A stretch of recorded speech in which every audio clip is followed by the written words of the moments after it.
क्या आपने कभी ऐसा दिन गुजारा है जब सब कुछ गलत होता महसूस हो? शायद आपकी गाड़ी खराब हो जाए, आप अपना बटुआ खो दें और डॉक्टर से कोई बुरी खबर मिल जाए और वो सब कुछ एक ही दिन में हो।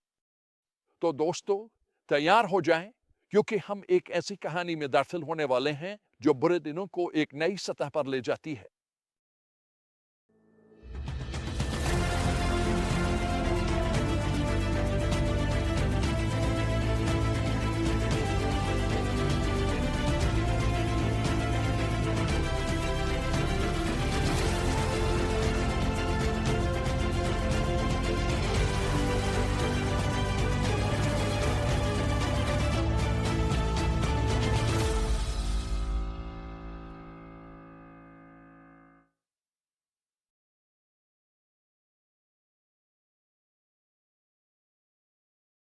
खुश आमदीद किताब अयूब के पहले और दूसरे बाब में। यहाँ हम एक ऐसे शख्स से मिलते हैं जिसके ईमान को एक इंतहाई सख्त आजमाइश से गुजरना है। और मैं आपको बता दूं, ये कमजोर दिल वालों के लिए नहीं है। शुरू से ही हमें मरकजी किरदार से मुतारिफ कराया जाता है। एयाव्स के मुल्क में एक शख्स था जिसका नाम अयूब था, और वो शख्स बेऐब और रास्तबाज था जो खुदा से डरता और बुराई से दूर रहता था। अब ये महज एक रस्मी तारुफ नहीं है, ये इस जबरदस्त ड्रामे के लिए पस मंजर तैयार कर रहा है जो अभी सामने आने वाला है। देखें, अयूब सिर्फ एक नेक आदमी नहीं था, वही असल नेक आदमी था। दौलतमंद, मुअज़्ज़ज़ और खुदा के लिए गहरी अकीदत रखने वाला। वो हद से बढ़कर अपने बच्चों के लिए कुर्बानी पेश करता था, महज इस खदशे से कि शायद उन्होंने दिल में कोई गुनाह कर लिया हो। ऐसे वालिदैन को तो सुपर हीरो कहना चाहिए। लेकिन अब कहानी दिलचस्प होने लगती है। मंजल बदलता है और अचानक हमें रूहानी दुनिया के पस पर्दा झांकने का मौका मिलता है। ऐसा लगता है जैसे खुदा आसमानी अमले की एक मीटिंग बुला रहा हो। और वहां कौन आता है? खुद शैतान। याद रखें, इब्रानी में अशैतान का मतलब है कि इल्जाम लगाने वाला। वो एक रूहानी विलन इस्तिगासा की तरह है जो खुदा के लोगों को गिराने की कोशिश कर रहा है। खुदा अयूब की तारीफ करता है, लेकिन शैतान उसे मानने को तैयार नहीं। क्या अयूब बेसबब खुदा से डरता है? वो अयूब एक एनौ में चैलेंज करता है। वो कह रहा है, ज़ाहिर है अयूब तुझसे मोहब्बत करता है, ए खुदा, तूने इसे बेहद नवाजा है, लेकिन अगर ये सब नेमतें छीन ली जाएं तो देखना वो कितनी जल्दी तुझसे मुंह मोड़ लेता है। ये एक ऐसा सवाल है जो हमारे ईमान की गहराई को जांचता है। क्या हम खुदा से इसकी ज़ात की वजह से मोहब्बत करते हैं या सिर्फ उन नेमतों की वजह से जो वो हमें देता है? क्या हम आराम व आसाइश पर मुनहसर ईमान रखने वाले हैं, और जब जिंदगी के तूफान आएंगे तो हमारा ईमान कायम रहेगा? खुदा शैतान को अयूब को आजमाने की इजाज़त देता है, लेकिन एक शर्त के साथ। वो अयूब को जिस्मानी नुकसान नहीं पहुंचा सकता। और तभी जंग छिड़ जाती है।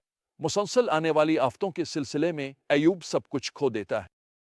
इसके मवेशी, इसके खादिम, और सबसे ज्यादा दिल दहला देने वाली बात, इसके तमाम 10 बच्चे। ये एक तबाहकुन सदमा है जो ज्यादातर लोगों को तोड़ कर रख दे। लेकिन अयूब का रद्द अमल गैर मामूली से कम नहीं। अयूब 1:20-21 में हम पढ़ते हैं, तब अयूब उठा, उसने अपना लिबास फाड़ लिया, अपना सर मनवा लिया, जमीन पर गिरकर सजदा किया। और उसने कहा, नंगा मैं अपनी माँ के बतन से आया और नंगा ही वापस जाऊंगा। खुदावंद ने दिया और खुदावंद ने ले लिया। खुदावंद का नाम मुबारक हो। बस वह नाकाबिल तसव्वुर नुकसान के बावजूद अयूब इबादत करने का इंतखाब करता है। वो तस्लीम करता है कि जो कुछ भी इसके पास था वो इब्तिदा ही से खुदा की तरफ से एक नेमत थी। ये ईमान की एक ऐसी सतह है जो न सिर्फ मुतासिर कुन है, बल्कि मुतासिर कुन और चैलेंजिंग भी। लेकिन शैतान अभी बाज नहीं आया। वो दोबारा आता है, ये दलील देते हुए कि अयूब इसलिए साबित कदम है क्योंकि इसकी सेहत बरकरार है। चुनांचे खुदा शैतान को इजाजत देता है कि वो अयूब के जिस्म को तकलीफ दे, मगर उसकी जान बची रहनी चाहिए। अयूब के जिस्म पर सर से पांव तक दर्दनाक फोड़े निकल आते हैं और वो खुद को टूटे हुए बर्तन के टुकड़े से खो जाता है। इस मौके पर हता के अयूब की बीवी भी उम्मीद खो देती है। वो इससे कहती है, खुदा पर लानत भेज और मर जा। लेकिन अयूब का जवाब हैरान कुन है। क्या हम खुदा से भलाई कबूल करें और बुराई ना कबूल करें? अयूब 2:10। दोस्तों, यही वो लम्हा है जब हमारे ईमान का असल इम्तिहान होता है। जब जिंदगी अच्छी हो तो खुदा की हम्द करना आसान होता है, लेकिन क्या हम इस पर तब भी भरोसा कर सकते हैं जब सब कुछ बखर जाए? क्या हम इसकी भलाई पर तब भी यकीन रख सकते हैं जब हमारे हालात उसके बरक्स चीख रहे हों? अयूब की तकलीफ सहने की कहानी मुझे एक चैलेंज की याद दिलाती है जिसका मैंने एक बार सामना किया था। कई साल पहले मैंने यूनानी मैराथन के लिए तरबियत लेने का फैसला किया, जो यूनान में असल मैराथन के रास्ते पर मुनक़िद होती है। मैंने कभी इतना तवील फासला नहीं दौड़ा था और तरबियत बेहद सख्त थी। जब मैंने बर्दाश्त के दौड़ने के बारे में जितना मुमकिन हो सका पढ़ा, तो मुझे ये जानकर हैरत हुई कि कितनी ज़्यादा तहरीरें तकलीफ और एथलेटिक तरबियत के बारे में लिखी गई। जब मैं तरबियत कर रहा था, मैंने दर्द को बर्दाश्त करना सीखा।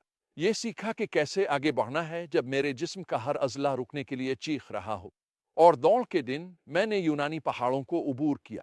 मैं एक ऐसी दीवार से टकराया जो दर्द से बनी थी, जिसके वजूद का मुझे पहले कभी अंदाजा भी न था। सिर्फ 1 किलोमीटर बाकी था और मैं हार मानने के लिए तैयार था। दर्द नाकाबिले बर्दाश्त था, लेकिन इसी लम्हे मैंने ऊपर देखा और खुदा को पुकारा और उसने मुझे दौड़ मुकम्मल करने की ताकत दी। मैं फिनिश लाइन उबूर करके गिर पड़ा, लेकिन दौड़ मुकम्मल करने की खुशी नाकाबिले बयान थी। इख्तिताम तक पहुंचने की तस्कीन इस तमाम तकलीफ के काबिल थी। इस तजुर्बे ने मुझे तकलीफ और साबित कदमी के बारे में एक गहरा सबक सिखाया। और जैसे जैसे हम अयूब की कहानी के सफ़र पर आगे बढ़ेंगे, हम देखेंगे कि ये सब कुछ और भी बड़े पैमाने पर सामने आता है। अयूब एक नेक शख्स था, लेकिन वो ईमान और खुदा पर भरोसे की गहराइयों को सीखने वाला था, जो सिर्फ मुसीबत की आग में ढलकर ही हासिल की जा सकती है। जब हम अयूब की कहानी के इस बाब को ख़त्म करते हैं, तो हमारे सामने कुछ मुश्किल सवालात आते हैं। जब जिंदगी हमारे मंसूबे के मुताबिक न चले तो हम कैसे रद्द अमल दें? क्या हम खुदा पर भरोसा कर सकते हैं हता कि जब हम उसके तरीकों को समझ ना सकें? हम इन सवालात से कशमकश जारी रखेंगे जब हम इस हैरत अंगेज किताब के सफ़र में आगे बढ़ेंगे। लिहाजा जैसे जैसे हम अयूब की कहानी में मज़ीद गहराई में जाएंगे, अपने दिल और दिमाग को खुला रखें, क्योंकि इसकी तकालीफ, सवालात और उसके गैर मुतज़लज़ल ईमान में शायद आपको अपनी आजमाइशों के लिए वो ताकत मिल जाए जिसकी आपको ज़रूरत है। याद रखें, दौड़ हमेशा तेज़ रफ्तार लोगों के लिए नहीं होती, बल्कि उनके लिए होती है जो दौड़ते रहते हैं। अपनी नज़रें अपने ईमान के मुसन्निफ और कामिल बनाने वाले पर जमाए रखें और कभी रुकी नहीं।